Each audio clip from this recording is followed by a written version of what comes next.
Hello mga ka-DG, at welcome back sa aking channel. Ngayon, tatalakayin natin ang isang paksang malapit sa puso ko, ang paglabas sa utang at pagkamit ng kalayaan sa pananalapi. Isa itong paglalakbay, mga kaibigan, pero maniwala kayo sa akin, sulit ang bawat hakbang. Alam ninyo, ang utang ay parang mabigat na pasanin. Hinihila ka nito pababa, pinipigilan kang abutin ang mga pangarap mo, at ninanakaw ang kapayapaan ng isip mo. Pero ang maganda nito, hindi mo kailangang mabuhay ng ganyan. Sa pamamagitan ng pagharap sa mga utang mo, makakawala ka sa mga kadenang yan at magsisimulang mamuhay ng nararapat para sa iyo. Sa mga susunod na minuto, pag-uusapan natin ang mga benepisyo ng pagiging debt-free. Mula sa kapayapaan ng isip na dulot nito hanggang sa seguridad sa pananalapi na ibinibigay nito para sa iyong kinabukasan. Ang pag-alis sa utang ang susi sa mas magandang bukas. Kaya, kapit lang at simulan na natin. Pag-usapan natin ang kalayaan, mga ka-DG. Hindi lang basta kalayaan, kundi ang uri ng kalayaan na nagmumula sa kaalaman na wala kang anumang obligasyon sa iba. Ang uri ng kalayaan na nagpapahintulot sa iyong matulog ng mahimbing sa gabi dahil alam mong kontrolado mo ang iyong pananalapi. Yan ang kapangyarihan ng pagiging debt-free. Kapag baon ka sa utang, parang may nakadagan sa mga balikat mo. Apektado nito ang lahat, ang mood mo, ang mga relasyon mo, pati na ang kalusugan mo. Palagi kang stressed sa pag-iisip kung paano pagkakasyahin ang pera, kung paano babayaran ang mga bayarin, at kung paano iwasan ang mga tawag mula sa mga nangungulekta. Nakakapagod. Pero isipin mo ito, gigising ka tuwing umaga nang walang ganitong pasanin. Wala nang pangamba sa pagbukas ng iyong bank statement. Wala nang pag-aalala tungkol sa susunod na bayarin. Sa halip, puno ka ng kapayapaan dahil alam mong ikaw ang may control sa iyong kinabukasan sa pananalapi. Yan ang gusto ko para sa bawat isa sa inyo. Gusto kong maranasan ninyo ang saya ng pagiging debt-free. Ang saya ng pag-alam na ang bawat pisong kinikita mo ay yun ang magagastos, may ipon, o may invest ayon sa kagustuhan mo. Hindi mo na kailangang magpadala nito sa mga pinagkakautangan, hindi mo na kailangang pakinabangan ng mga bangko sa pamamagitan ng mga interest. Pera mo ito at karapatan mong itago ito. Ang paglalakbay na ito tungo sa kalayaan sa pananalapi ay nagsisimula sa isang hakbang. Nagsisimula ito sa desisyon na kontrolin ang iyong pananalapi at kumawala sa tanikala ng utang. At hayaan ninyong sabihin ko sa inyo, ang unang hakbang na iyon ang pinakamahalaga at pinakamakapangyarihang hakbang na gagawin mo. Ngayon, pag-usapan natin ang iyong kinabukasan, mga ka-G. Ang pag-alis sa utang ay hindi lang para sa ngayon. Ito ay para sa pagbuo ng mas magandang bukas. Ito ay tungkol sa pagsiguro ng iyong seguridad sa pananalapi at pagtitiyak ng komportableng pagre-retiro.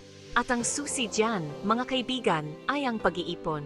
Kapag nalunod ka sa utang, ang pag-iipon ng pera ay parang imposibleng pangarap. Ang bawat ekstrang piso ay napupunta sa pagbabayad ng interes o sa paghabol sa mga minimum na bayarin. Parang ito na ang tumatakbo ng marathon habang may bola at kadena sa iyong paa.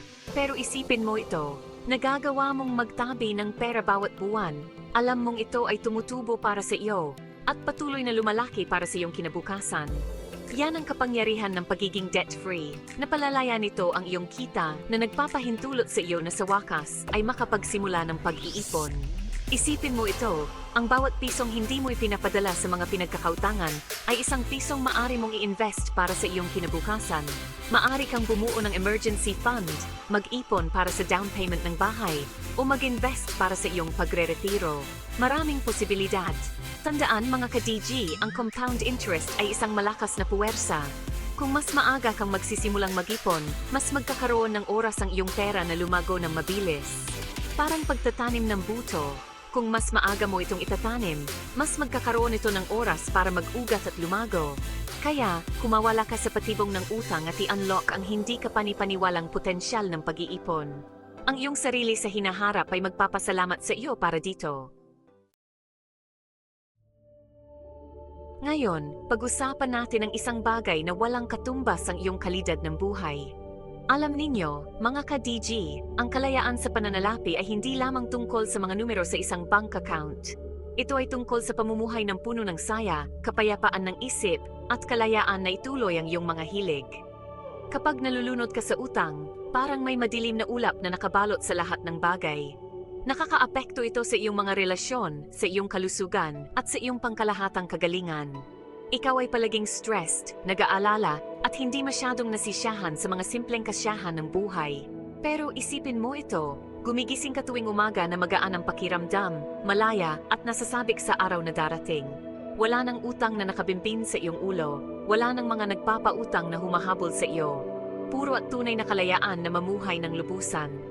Pag-isipan ito, ano ang gagawin mo kung wala kang utang? Maglalakbay ka ba sa mundo? Gagamitin ang oras sa mga mahal sa buhay, ipagpapatuloy ang mga hilig ng walang pinansyal na hadlang. Napakaraming posibilidad. Ang pagiging debt-free ay nagbibigay daan sa iyo upang mamuhay ng may layunin at intensyon. Hindi ka nabibigyan ng kahulugan ng iyong utang, malaya kang ituloy ang iyong mga hilig, tumulong sa iyong komunidad, at lumikha ng buhay na gusto mo. Tandaan, mga ka-DG, ang buhay ay dapat na ninanamnam, hindi tiniis. Kumawala sa tanikala ng utang at i-unlock ang isang mundo ng mga posibilidad. Karapat-dapat kang mamuhay ng puno ng kagalakan, kasaganaan at kalayaan sa pananalapi. Marami tayong napag-usapan ngayon, mga kaibigan, pero hayaan ninyong sabihin ko sa inyo, simula pa lamang ito. Ang pag-alis sa utang at pagkamit ng kalayaan sa pananalapi ay isang paglalakbay, hindi isang karera. Kailangan dito ng pangako, disiplina, at matinding determinasyon. Pero hayaan ninyong sabihin ko sa inyo ang isang bagay ito ay talagang posible. Paulit-ulit ko na itong nasaksihan. Mga tao mula sa lahat ng antas ng pamuhay na kumokontrol sa kanilang pananalapi, inaalis ang utang at bumubuo ng mas magandang kinabukasan. At kung kaya nila itong gawin, kaya mo rin. Kaya, gawin mo na ang unang hakbang ngayon. Gumawa ng plano, mag-budget, at simulan ng harapin ang mga utang na yan ng buong puso.